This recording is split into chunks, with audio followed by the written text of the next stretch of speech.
Imagine waking up one morning to find your entire life wiped out. In a single breath, your wealth evaporates, your children are gone, and your health completely fails. Now imagine that while you are trapped in that personal agony, the most sacred space on earth is simultaneously being corrupted and targeted for total annihilation. Thousands of years ago, a man named Ayub lived a life of immense abundance. He possessed massive tracts of fertile land, herds of livestock, a large, deeply devoted family, and flawless physical health. He represented the peak of human prosperity. Now, zoom out from the individual to the monumental. Deep in a sun-scorched, seemingly lifeless valley, prophets Abraham and Ismail laid the stones for a simple, roofless structure. There was no city, no agriculture, and no water, save for a single miraculous spring. This was the birth of the Kaaba. Both Ayub's prosperous life and this isolated monument were built on the exact same bedrock, Tawheed. This is the concept of pure, unbroken monotheism, an absolute devotion to a single creator, untainted by ego or worldly distraction. But in this historical worldview, achieving a state of perfect purity and immense blessing does not guarantee permanent safety. Reaching that peak is often the exact requirement for a devastating divine test. For Ayub, the collapse happened with terrifying speed. His thriving fields dried up. A freak disaster struck, killing all of his children instantly. Soon after, a severe and agonizing disease ravaged his body, stripping away his physical strength.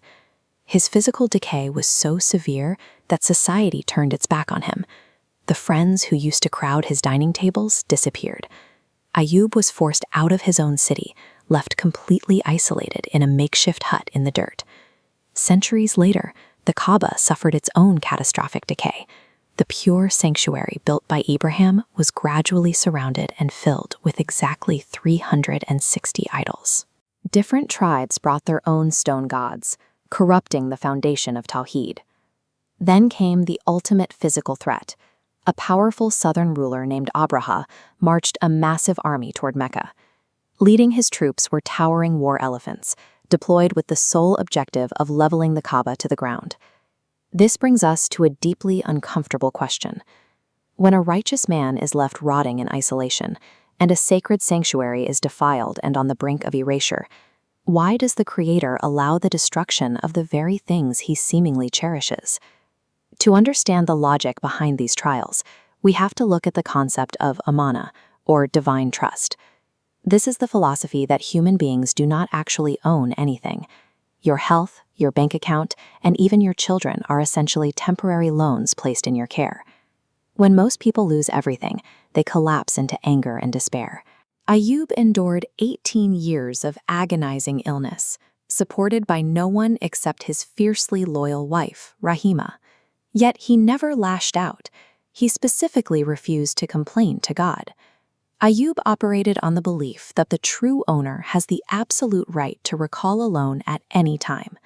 Praising God remains a requirement, whether you are holding the wealth or standing empty-handed. Ayub actually quantified this logic. When his wife asked him to pray for a cure, he reminded her that they had enjoyed 80 years of total prosperity. Compared to 80 years of blessing, he felt mathematically ashamed to complain about 18 years of suffering. This reveals the true nature of sabr. Real patience demands the brutal endurance needed to surrender the illusion that you ever owned anything to begin with.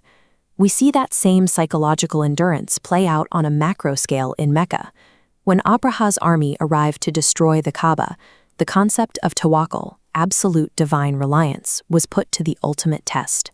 Abraha's soldiers seized hundreds of camels belonging to Abdul Muttalib, the custodian of the Kaaba and the grandfather of Prophet Muhammad.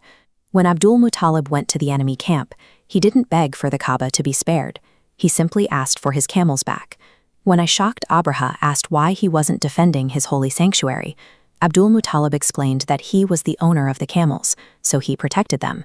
The house had its own lord, and he would protect it. The narrative drives to a terrifying climax. Ayub is paralyzed in the dirt, completely out of medical options, and outside Mecca, Abraha commands his lead elephant to march on the Kaaba. But the beast dropped to the ground. No matter how much they beat it, the elephant refused to advance toward the sanctuary. When human capacity reaches its absolute limit, when the medicine stops working and the physical defenses fail, total reliance on the divine is the only shield left to raise. For Ayub, the breaking point finally arrived, but his healing did not involve a slow medical recovery. God commanded him to strike his heel against the ground. Instantly, 2 springs of water gushed from the earth, one hot for bathing, one cold for drinking. The moment the water touched him, 18 years of physical decay vanished. His youth and strength were instantly returned. God restored his wealth, and his family grew larger and more blessed than ever before. Over in Mecca, the defense of the Kaaba was just as sudden.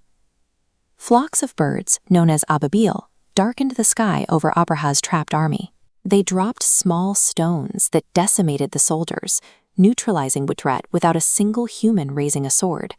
Decades later, the Kaaba received its ultimate spiritual restoration. Prophet Muhammad returned to Mecca victoriously. He walked through the sanctuary and struck down all 360 idols, one by one. The house was swept entirely clean. It was returned to the singular, pure purpose Abraham had built it for centuries prior. This process pushed Ayub and the Kaaba through the absolute extremes of devastation, elevating them into untouchable historical legacies of faith. You might not be facing a literal army of war elephants or a biblical disease, but the modern anxieties of losing your savings, watching friends vanish during a hard time, or seeing your personal safe spaces violated echo these same ancient struggles. Profound loss often functions as a required architectural clearing. The old structure is being demolished, so a new, vastly stronger foundation can be laid. The physical evidence of this endurance still sits in Mecca today. The black stone remains embedded in the corner of the Kaaba, having survived floods, fires, and sieges across millennia.